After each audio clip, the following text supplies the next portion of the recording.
if it's a wine brand, they're like, hey, well, if you're going to promote the wine, we can't have you drinking Hennessy next week, I get it. It's like Nike. You can't be wearing Reebok the next day. Exactly. Yeah. So there's exclusivity. There's all different kinds of things that my manager will work out, and we come to an agreement to a rate. And it's enough. It's enough to make a living.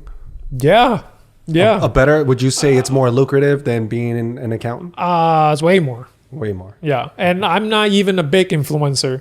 I only have 117,000 followers. So what would we consider like a big, like a million? Like a million? Oh yeah, for sure. At what range? Like my IG, my Instagram yeah. IQ isn't really there because I don't spend too much time. I'll give you the crash course. Yeah. Lucky Boys Podcast. So how does it work being an influencer? Like, how do you go from that to monetizing that and making a living? So you're obviously not in finance anymore. No.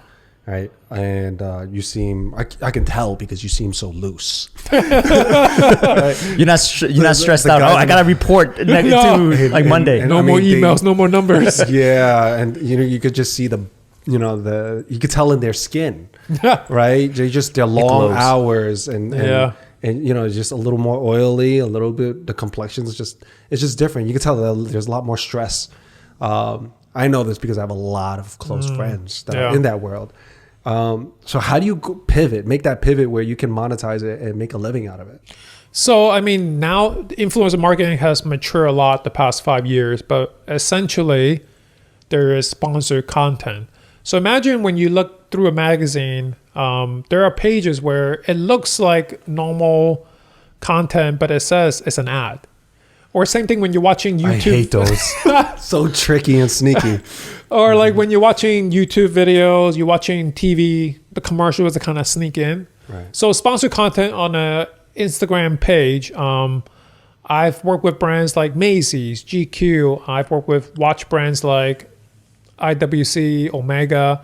So for example, do you have like a management that's kind of connecting you? So I'm also thankful I have a manager, part of an agency, and they help me negotiate rates. So there's a whole other business side. It's a whole other business side. I could get into it, but basically, like, say you're Macy's and you want me to wear your clothes, promote your clothes, talk about the latest spring fashion trends. This is what you got to get. This is what you got to wear.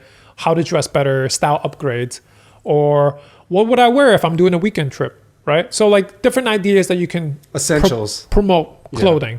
And so then you talk to my manager. If you want one Instagram post, it's a certain rate. If you want stories, if you want 5 posts. So it's all kinds of different things. Some brands want exclusivity. So for example, alcohol brands. I work with a lot of alcohol brands as well. Mm-hmm.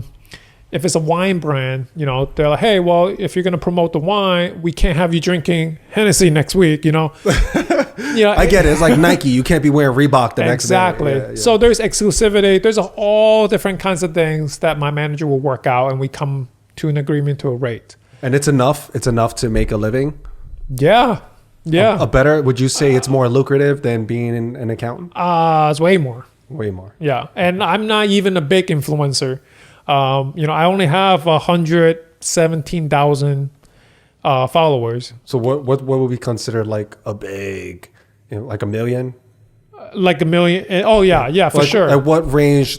Like my IG, my Instagram IQ isn't really there because I don't spend too much time. I'll give you the crash course. Yeah. But basically, big influencers, anything $1 million and up.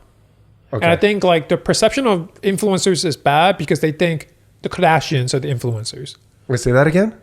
I think the perception on influencers, a lot of people think, influencers are bad because they just want to sell you skinny tea or like, lose fat, like promote this whatever trash product. But a lot of people think influencers are like the influencers are like the Kardashians, or they think like it's these like girls celebrities or something.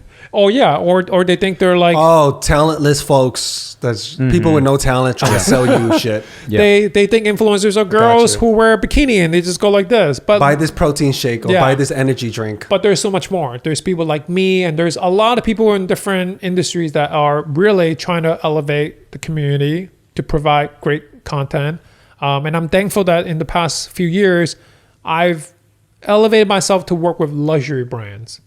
So in the beginning, I worked, in the beginning, because that becomes part of your brand. Yeah. And so by me essentially investing in myself, I then can work with bigger luxury brands.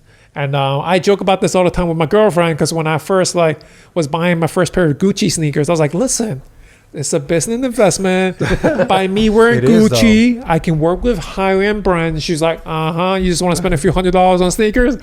But it really did play out. But it's also part of my own personal accomplishment in a way. It's like, by me associating myself with these luxury brands, I see myself at a higher level. Right. When you elevate yourself higher, brands find the right partners to work with. Yeah, you're absolutely right about that, because I hung out with, back then, not too far back then, but a couple of supermodels, and they were like, I went with them, they were buying this bag, and I'm still to this day, I'm like, that bag is ridiculous. Like, I could have just bought a nice used car. Like, are you serious? And she was going, Will, you don't understand. Like, this is my job. I was like, your job is to wear pretty purses, pretty bags? Like, I was like, sign me up, geez. And she goes, no, it's part of my branding. Mm-hmm.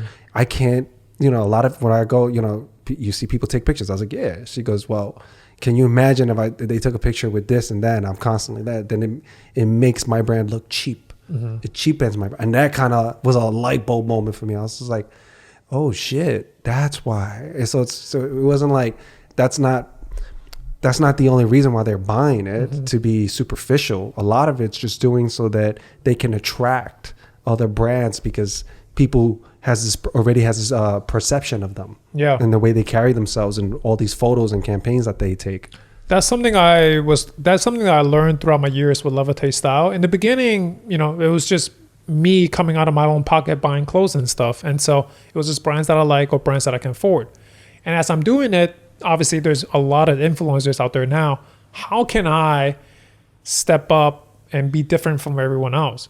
I mean, yes, I'm Asian, but also like, how can I elevate myself to another level, work with other brands? And so when I realized that like luxury brands, they don't work with everybody. If you're a small brand, if you're a brand or more accessible like Macy's or like H&M, they'll work with everybody. But when you're a luxury brand, they don't really need that much help with influencers, number one. But two, they got to find the influencers with the right image, with the right type of content. It needs to all fit in seamlessly. And so that's when I figured out okay, I'm onto something else here, and I can elevate myself. But at the same time, I also feel like, as Asians too, is like, you're talking about how your friend was frugal, but it's like at the same time, it's like, we deserve this stuff too. Why does this luxury stuff, this is not only for certain people, like we deserve this stuff too. Like we can have this too. Why can't you wear a pair of Gucci's? Why not, right? Yeah, why not? And so I think like by me setting an example, by working with these brands or wearing this and that, it could free people's mind up. Again, same thing, like, well, if you can do it, I can do it. And I think I hope that's helpful for people out there.